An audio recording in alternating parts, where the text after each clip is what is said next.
IPL 2025లో భాగంగా బెంగళూరు పంజాబ్ జట్ల మధ్య ఫినాలే మ్యాచ్ జరిగింది.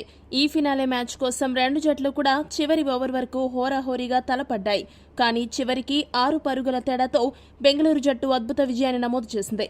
ఆర్సీబీ బ్యాటర్లు, బౌలర్లు సరైన సమయంలో సరైన వ్యూహాలతో పంజాబ్ను కట్టడి చేసి కప్ను దక్కించుకున్నారు. అలా బెంగళూరు జట్టు 18 ఏళ్ల కలను ఐపీఎల్ 2025లో సాకారం చేసుకుంది. ఆర్సీబీ గెలిచిన వెంటనే అభిమానులు ఆకాశాన్ని తాకేలా సంబరాలు చేసుకున్నారు. అయితే ఈ ఫినాలే మ్యాచ్ గెలిచిన తర్వాత బెంగళూరు జట్టు మెంటర్, ఆ జట్టు బ్యాటింగ్ కోచ్ దినేష్ కార్తీక్ కీలక వ్యాఖ్యలు చేశాడు. దినేష్ కార్తీక్ ఏమన్నాడంటే, ఆర్సీబీ జట్టు ఈ సీజన్లో అసాధారణ ప్రదర్శన చేసింది.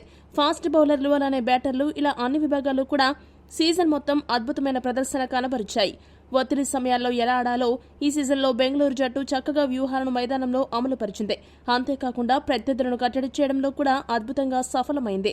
ఇక క్వాలిఫైయర్ 1లో పంజాబ్ జట్టుపై గెలిచి మానసికంగా పైచేయి సాధించిన బెంగళూరు జట్టు ఫినాలేలో మరోసారి పంజాబ్ను ఓడించి తన ఆధిపత్యాన్ని ప్రదర్శించింది. ఇక్కడ నేను ఒక విషయం ప్రత్యేకంగా చెప్పదలిచాను. అదేంటంటే, ఒకానొక సమయంలో ఫినాలే మ్యాచ్లో పంజాబ్ గెలిచేలా కనబడింది. కానీ బెంగళూరు జట్టు కీలక బౌలర్ భువనేశ్వర్ కుమార్ ఒకే ఓవర్లో వధేరా, స్టోయినిస్ ఇద్దరు డేంజర్ బ్యాట్స్మెన్ వికెట్లను పడగొట్టి బెంగళూరు జట్టు విజయాన్ని ఖాయం చేశాడు. భువనేశ్వర్ కనుక ఆ 2 వికెట్లు పడగొట్టకపోయి ఉంటే ఆర్సీబీకి గెలవడం చాలా కష్టమయ్యేది.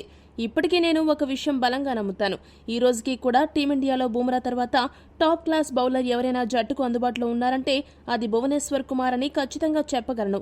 కానీ ఎందుకో భువనేశ్వర్ కుమార్ కు టీమిండియాలో సరైన అవకాశాలు దక్కడం లేదు. నా వరకైతే భువనేశ్వర్ కుమార్ ఒక లెజెండరీ బౌలర్. అలాంటి బౌలర్ దొరకడం బెంగళూరు జట్టు యొక్క అదృష్టం అంటూ దినేష్ కార్తీక్ భువనేశ్వర్ కుమార్ పై ప్రశంసల వర్షం కురిపించాడు. భువనేశ్వర్ కుమార్ పై దినేష్ కార్తీక్ చేసిన ఈ వ్యాఖ్యలపై మీ అభిప్రాయాన్ని కామెంట్ చేయండి.